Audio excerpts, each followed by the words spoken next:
Whoa, does anyone feel like, just from the last session, like if the hair on your arms is standing up in a good way?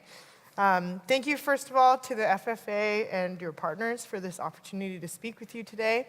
As mentioned, my name is Jenny Du. I'm employee number 2 and vice president now of operations at Apeel Sciences. My background actually is in chemistry. But we're here to give a perspective, again, a different perspective from the technology side of the equation, and would like to share with you about how we're using food to fight food waste. Or not next. Can someone help me advance a slide, please?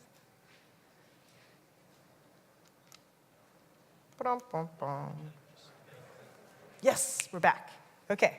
So this audience doesn't need reminding, but it's helpful to just set the context that by 2050, and the estimates about our growing population, that we would need to grow or produce potentially twice as much food. And with that comes along all of the inputs, the energy, the water, the land, the agricultural inputs that go into producing that food. But yet, with all of that we need to put in, we still throw 40% of that food away. And that's really, I think, in consideration of how valuable and constrained or strained those resources already are, it's really in such a tragedy. Those losses are spread out over different parts of the supply chain, and the proportion is a little bit different depending on the supply chain you're looking at. But this is really where we're focused, is in the post-harvest side of the equation, rather than what's often discussed in the pre-harvest side. And so here we see that there's a big opportunity. Nobody wants to see all of that go to waste.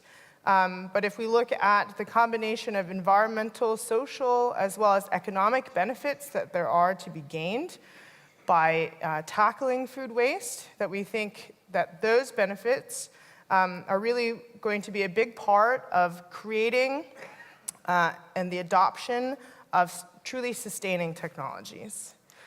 So really, how does Apeel approach this? We asked ourselves first the question, how do we protect our food after harvest now? And the big part of that equation is refrigeration, or a cold chain infrastructure. And as critically important as the cold chain is, we also know that it's not always continuous and not always reliable, and in some markets really not existent, that the infrastructure isn't there. So then we asked ourselves, well, how do plants protect themselves? And our focus really is on fresh fruit and vegetable waste, and the opportunity to reduce that. And so we have the benefit of looking back to billions of years of evolution and innovation in the natural world. And really the mission and vision of our organization is to work with nature rather than apart from nature to devise solutions to some of these challenges.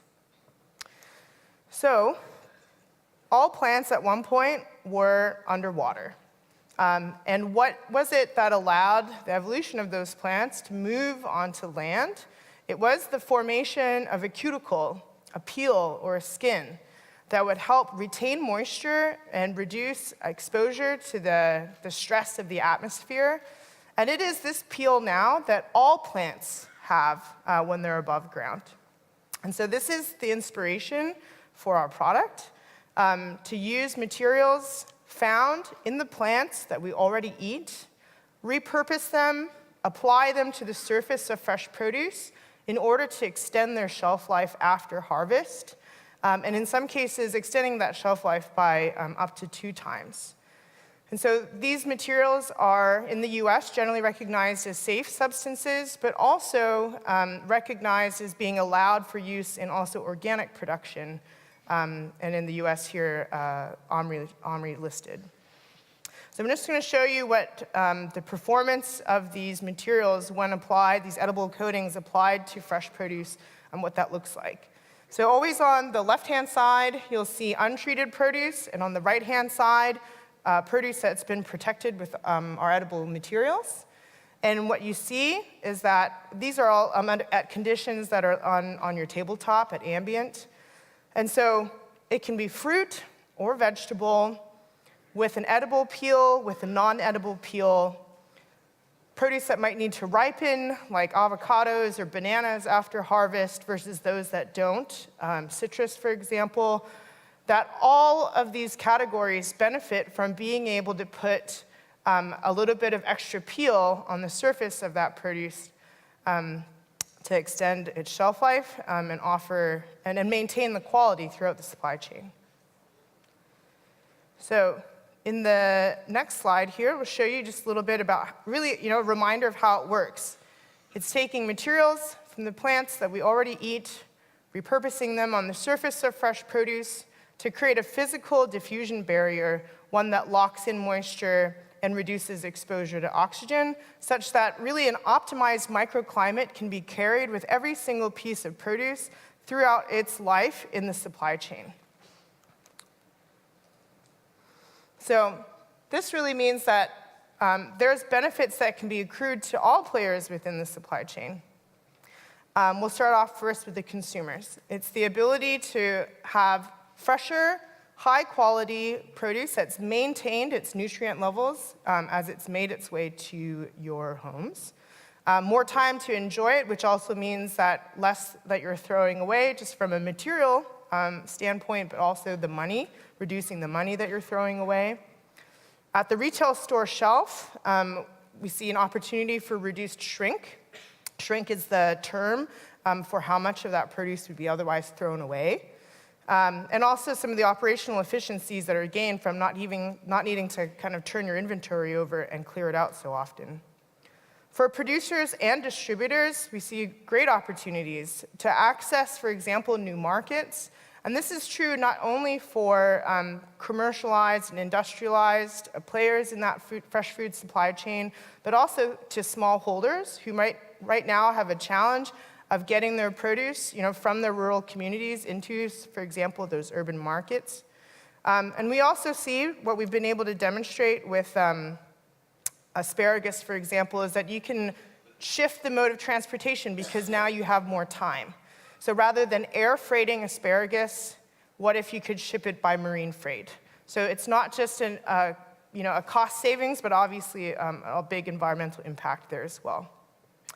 We also see, and have demonstrated this in the US with some of our local growers, but the opportunity to make local, unique, and sometimes orphan varieties of different cultivars of fresh produce available on the commercial market because you've reduced the constraints to have to breed for shelf life and transportability.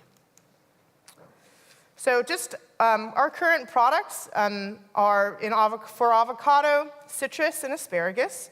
And so to give you just a sense of just the performance in these categories, avocados can retain more moisture and have a 50% slower rate of softening, resulting in up to 2 times that soft ripe time.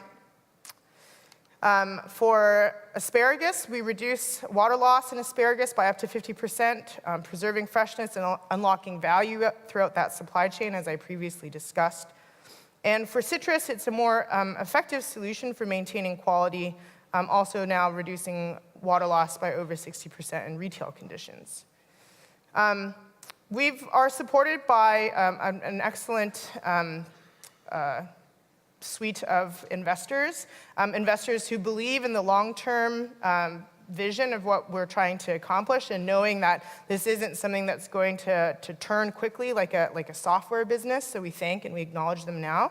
But what I'm most excited to tell you about is our commercial performance. This is more than an idea in a lab or on a napkin, but demonstrating the results in the market. So we currently have these asparagus, citrus, and avocado products available on the US market, sourced within the US or from Chile.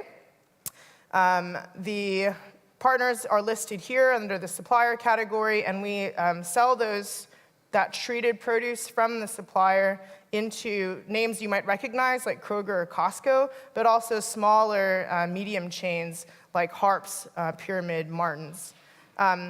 Later this year, we expect to expand into operations in Mexico and as well have partnered recently with Nature's Pride, which is really a premier importer of fresh produce based in the Netherlands, to serve the European market later this year. So these are just some of our data from our commercial programs, specifically for avocados, but it's an aggregate of the data that we've gotten from the national as well as the regional brands like the Costco's and the Martins. This produce is in that Midwest and the Mid-Atlantic region in categories as conventional and organic. But we've seen a 50% or more reduction in how much the retailers are throwing away in their stores. Accompanying that is an actual lift in their sales, and that consumers are actually returning less of their produce in those categories. Very specifically, we'd like to highlight the results from a chain called Harps. They've seen a 65% reduction in their shrink at store level, more than 10% lift in sales, but also impressively a 65-point margin expansion. Recently, we've also had some press out from Martins where they've actually gone and reported no shrink, no avocados thrown away since their time on the Apeel program. We also see that there's consumer interest and demand for the technology that we're offering. So we've had the opportunity, the good fortune of being featured in a variety of press channels. But what we see that's been translating to is an awareness about what Apeel can offer. And so consumers can actually, for example, come onto our website, type in their zip code, and let us know where they're coming from and where they'd like to see Apeel produce available in their local stores. So with that, in our coming year, I'm going to take time for it to change slides, but again, we offer Apeel avocados, citrus, and asparagus currently in the US market from suppliers that are US-based, with Peru and Mexico soon on its heels, with the intention of expanding into the European market later this year. But we also have additional categories for which products are available for example, apples, cucumbers, tomatoes, bell peppers, mangoes, and berries. And so we really hope that we've been able to share with you a little bit about what Apeel is doing, and ultimately to make more fresh and nutritious produce available to more people, and at the same time reducing food waste and the footprint that's associated with it. Thank you very much.